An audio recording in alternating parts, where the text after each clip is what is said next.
তো আজ চলে এসেছি একটা ইন্ট্রোডাকশন ভিডিও নিয়ে। মানে আমি কি করি, কোথায় থাকি, কোথা থেকে এই জায়গাতে পৌঁছেছি, তো এই সব কিছু নিয়ে তোমাদের সাথে একটু ক্লিয়ার করে দেব।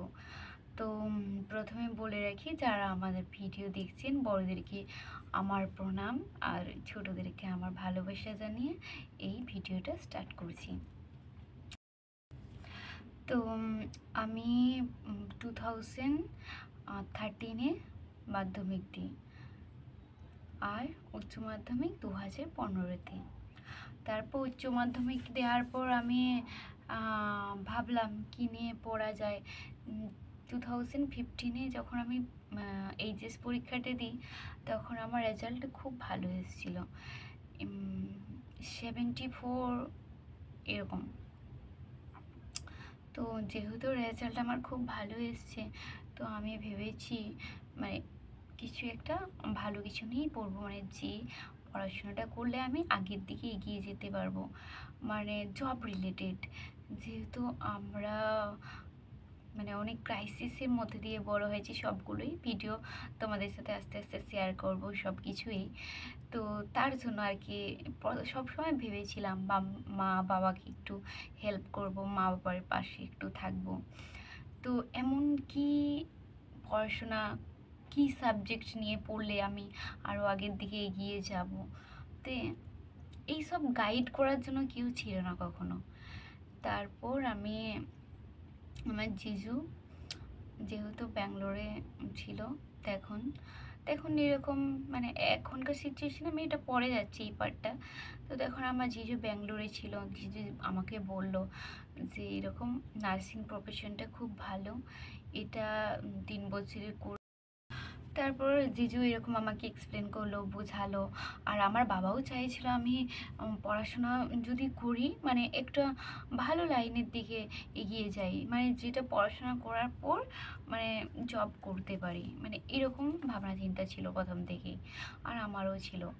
তো তারপর জিজুর কথা মতো আমি অ্যাডমিশন নিই Bangalore Harsha college of nursing. ওখান থেকেই আমি আমার নার্সিংটা শুরু করলাম। ওখানে 3 বছরের কোর্স, 2015 to 2018, এই 3 বছর আমি পড়াশোনাটা করলাম। পড়াশোনা করার পর বলে রাখি একটা কথা, আমি কিন্তু পড়াশোনা করতে একা একা ব্যাঙ্গালোর চলে যাইনি। তো এখন এইসব কিচ্ছু ছিল না। এখন যেমন সবাই ব্যাঙ্গালোর চলে যাচ্ছে এজেন্ট ধরে, এরকম কিচ্ছু ছিল না, বিশ্বাস করুন।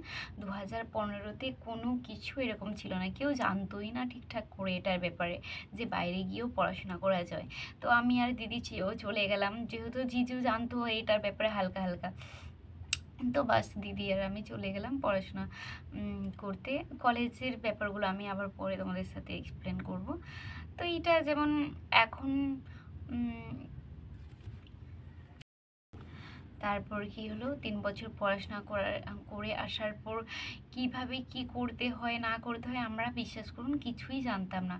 যেহেতু আমাদের ডিস্ট্রিক্টটা বুঝতেই পারছেন, আমি ভিডিও প্রথমে বলেছি আমাদের ডিস্ট্রিক্ট থেকে মানে পড়াশোনা করার জন্য কেউ যায়নি। আমি যে কলেজটায় এডমিশন নিয়েছিলাম, আমাদের বেচের 200-250 এরকম মতো স্টুডেন্ট ছিল। তো তাদের মধ্যে আমরা 3 জন ছিলাম ওয়েস্ট বেঙ্গলের শুধু, আর আমরা জেনারেল ছিলাম, বাকি সব আদার স্টেটের ছিল।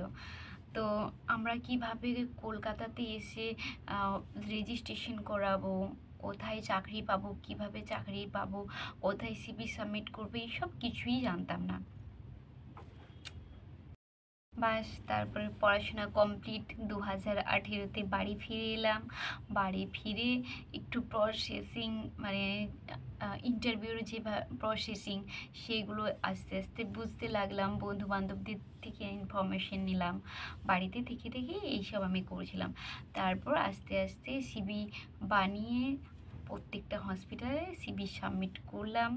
তারপরে সিভি সাবমিট করার পরে কিছুদিন পরে একটা হসপিটাল থেকে আমার ফোন এলো, আমি ইন্টারভিউ দিতে এলাম। ফার্স্ট ইন্টারভিউতে সিলেকশন। তারপর আমি কেন গভর্নমেন্ট জব পাইনি এটা আমি পরের পার্টে যাচ্ছি। এই ভিডিওটাও আমি তোমাদের সাথে শেয়ার করব। তো 2018 আমি জবে জয়েন করলাম, এটা একটা প্রাইভেট হসপিটাল, তো ওখানেই আমি এখন কর্মরত, ওটাতেই আমি এখন জব করছি। 2018 জয়েন করেছি, এটা তো 2025 হয়ে গেল, অনেক দিনেই আমার প্রাইভেট হসপিটালে জব করা। আর তোমরা যদি আমার ভিডিওটা ভালো লেগে থাকে, মানে আমি কিভাবে জার্নিটা স্টার্ট করেছিলাম, কিভাবে হসপিটালে সিবি সাবমিট করা যায়, কিভাবে, আর আমি হসপিটালের নামটা নিলাম না, কারণ হসপিটালের নাম তো এইভাবে নেওয়া যায় না, একটা ভিডিওর মধ্যে পাবলিক করতে পারা, মানে পারমিশন ছাড়া পাবলিক করা যায় না। তো এই, আর আমার ডিপার্টমেন্টে, আমি যে ডিপার্টমেন্টে আছি সেটা পিডিয়াট্রিক ডিপার্টমেন্ট, একদম নিউবর্ন বেবি, মানে সি সেকশন হওয়ার পর যে ওয়ার্ডে রাখা হয়, আমি ওই ওয়ার্ডেই জব করি। ব্যাস, আজকের ভিডিও এইটুকু। এবার তোমাদের কোনো কিছু কোয়ারি থাকলে আমাকে আবার নক করবেন, আমি আবার ভিডিও দেব। টাটা, সবাই ভালো থাকবেন, সুস্থ থাকবেন, দেখা হচ্ছে আবার একটা নেক্সট ভিডিওতে।